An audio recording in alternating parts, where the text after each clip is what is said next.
Kejadian baik, perkenalkan nama lengkap saya Martinus Marino atau biasa dipanggil Rino dengan nomor NIM 230401040026.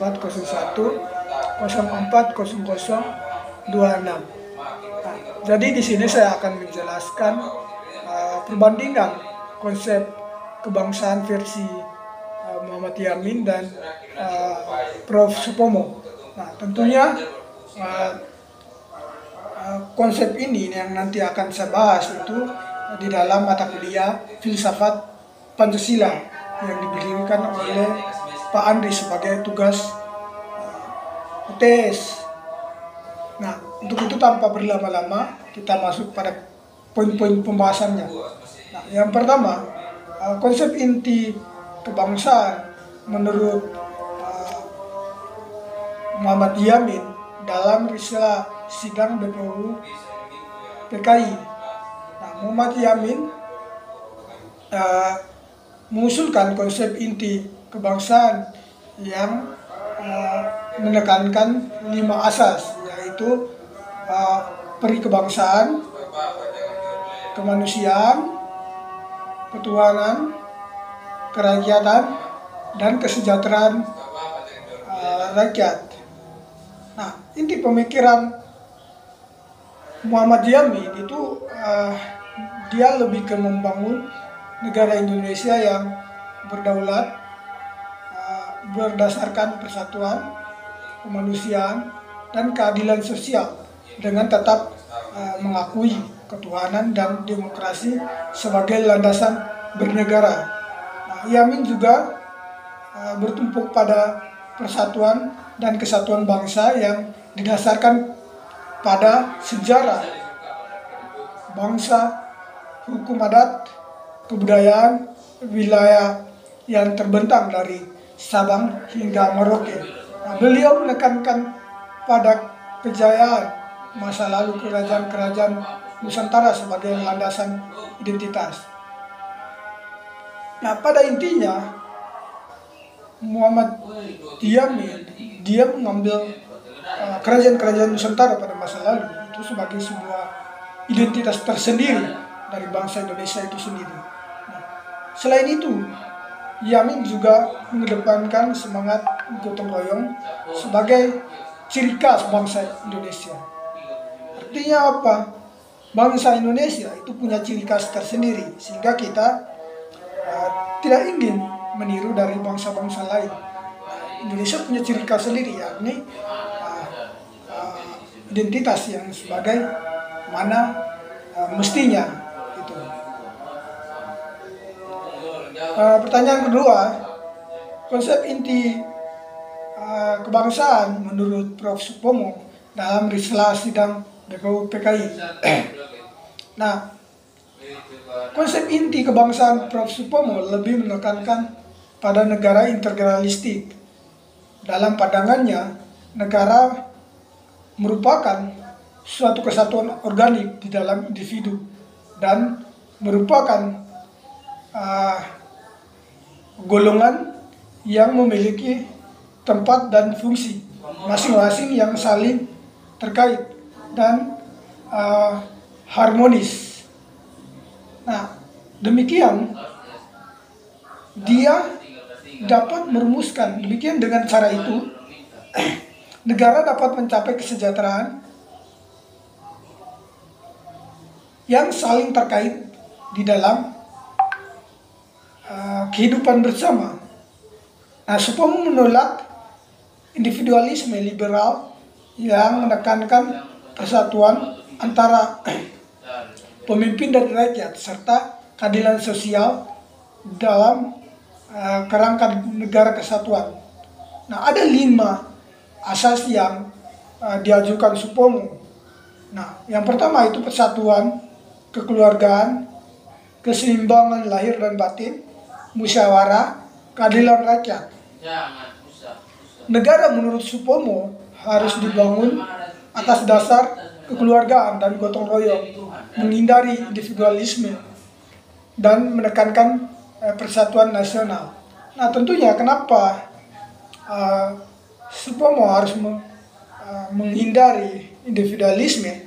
Nah, tentunya individualisme ini dia lebih berbahaya jikalau kita katakan individualisme itu dilepaskan kebebasan. Jika kebebasan itu terlepas terlalu banyak akan menimbulkan sebuah penindasan di dalam masyarakat itu sendiri. Nah, untuk itu Supomo mengusulkan mengapa menghindari individualisme, karena individualisme itu akan memberikan kebebasan kepada seorang pemimpin.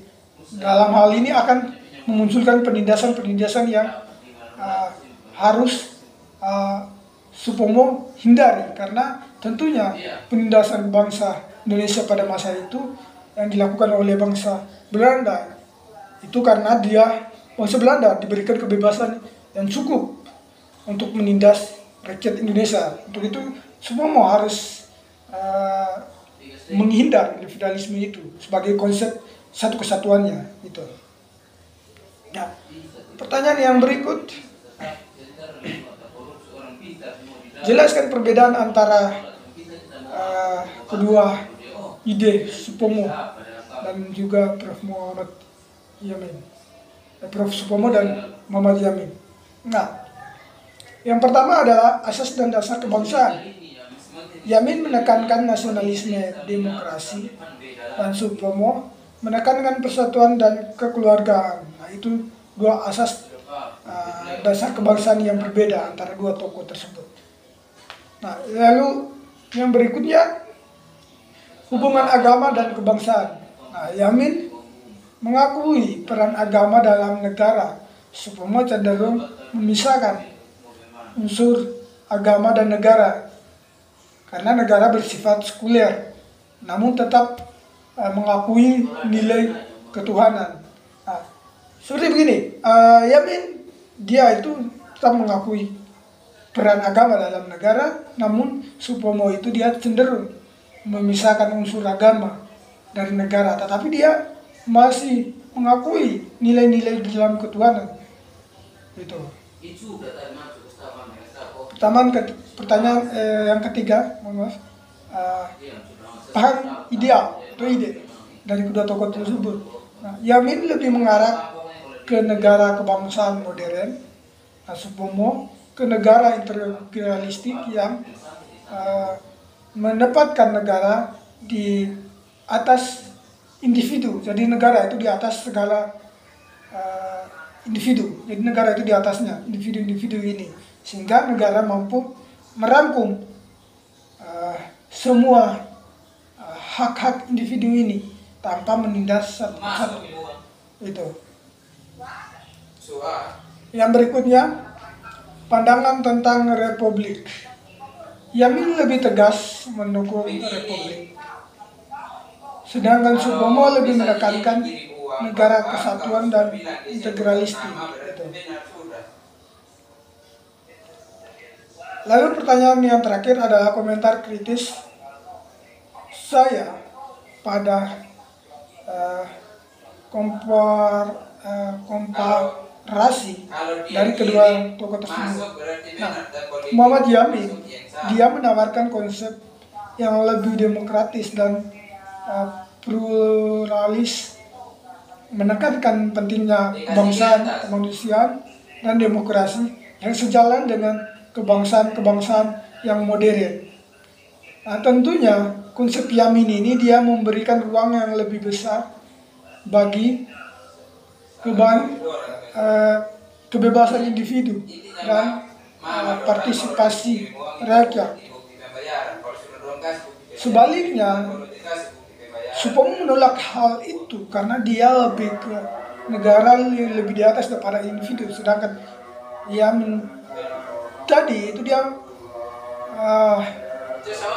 lebih memberikan ruang bagi individu-individu ini. Namun sebaliknya, Supomo punya dengan negara integralistik menekankan harmoni dan persatuan, namun berpotensi mengurangi kebangsaan individu karena negara dianggap sebagai satu-satunya entitas utama begitu. Namun model ini memiliki cocok untuk menjaga stabilitas bangsa yang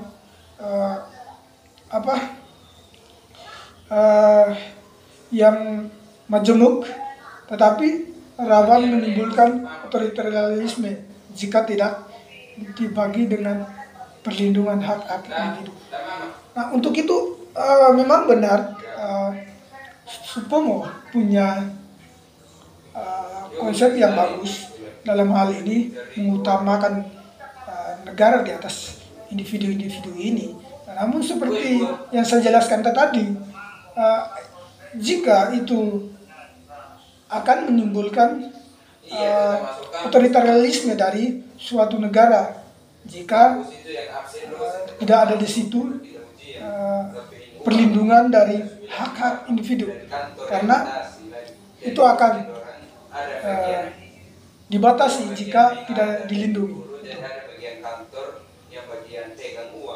Jadi pada dasarnya kedua konsep ini memiliki kelebihan dan kekurangan, baik itu dari Yamin yang lebih progresif dan demokrasif, sedangkan Supomo yang lebih menekankan harmoni dan sosial dan persatuan dalam konteks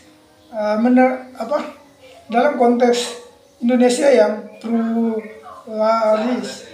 Kombinasi dari kedua pemikiran ini memang akhirnya tercermin dalam rumusan Pancasila dan sistem ketatanegaraan Indonesia itu sendiri.